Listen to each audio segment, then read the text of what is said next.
All right, let's talk about fascism and Antifa. I'm not an ex-Antifa member. I lied in the video title to get you to watch the video, so you can go ahead and turn it off now. I was involved though. We'll get into it. So after Trump won, I was petrified of the idea of fascism taking hold in America. America has historically resisted fascism, which is good.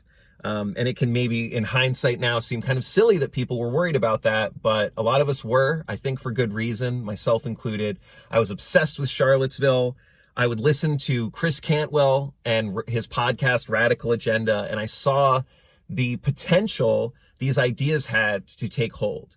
And just like a quick little side tangent on that, when it comes to white nationalism, when it comes to the kind of stuff Alex Jones says, there are kernels of truth, right? Like Alex Jones will talk about our contaminated food supply, and he'll weave in the New World Order, and he'll weave in a way for him to shill his garbage supplements. But our food supply is contaminated. If you go to Spain, if you go to a country with consumer protection, it's jaw-dropping how contaminated our food is. And so, like, I don't know, I was thinking of doing a podcast or a separate video on the kernels of truth that I think hook people into these violent fascistic ideologies. And so Chris Cantwell scared me. David Duke in the infamous Vice coverage before he gets back into the van when they're moving at the Charlottesville rally says, we will be back.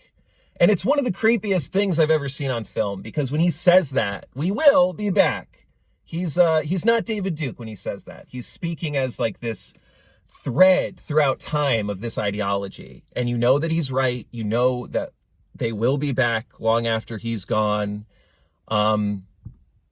Yeah, I was really worried about this stuff. I engaged in anti-fascist action. I stood in front of people. I would find the identities and out Nazis, like swastika waving Nazis on anonymous forums and stuff like that, thinking I was helping the world.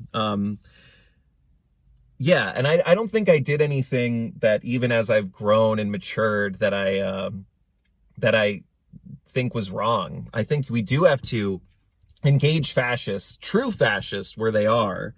You cannot always appeal to you can't always appeal to the norms, to the media, to the police, when it's true fascism, when it's an ideology that has the ability to overtake those systems and cause these, extreme surges in violence. And so fascism is a hard thing to define. It's like terrorism. People just sort of use it to suit their own purposes. I've seen like just wildly irresponsible use of both terms in my lifetime. I could do a shitty definition of it. Like, it's a far right-wing ultranationalism.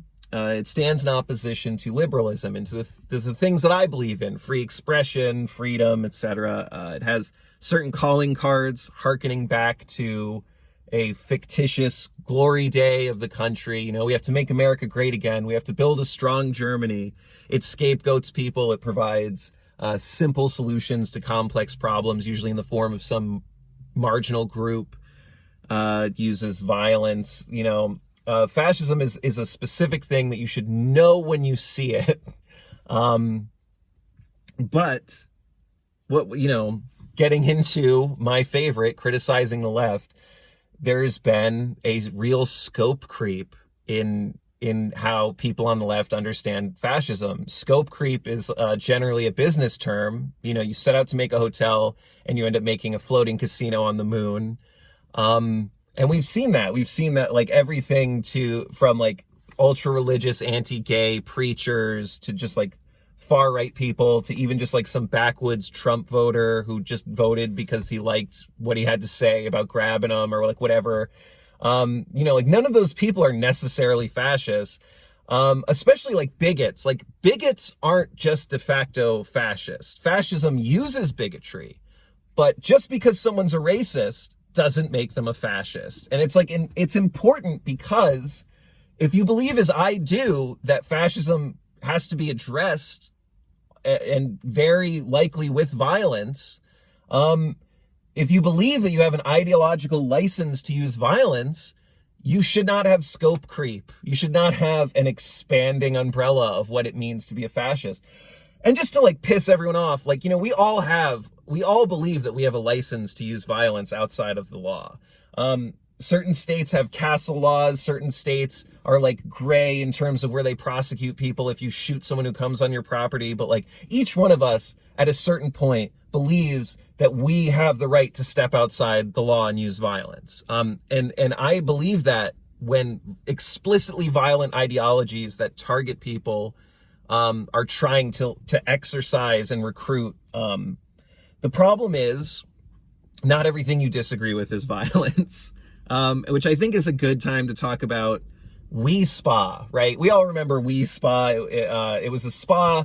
A woman on camera complained that there was an intact male, someone with male genitalia walking around the spa in front of girls and women. And they complained, and it caused a culture war between trans rights, all of that.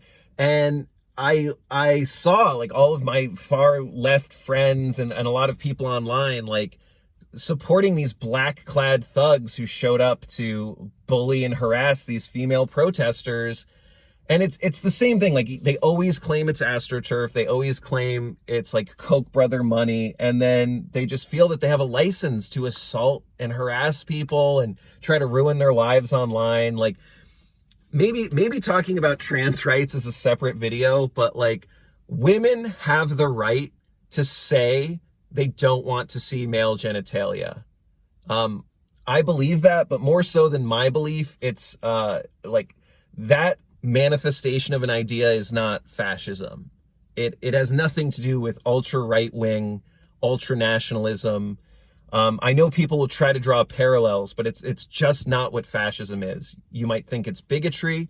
You might think that someone merely by claiming identity as a woman gives them all of the protections and privileges of a woman. This is a very heavy subject that maybe should be talked about in another video, but like not everyone believes that, and not believing that A, isn't fascism, and B, does not give you a license to be violent and to attack and harass them.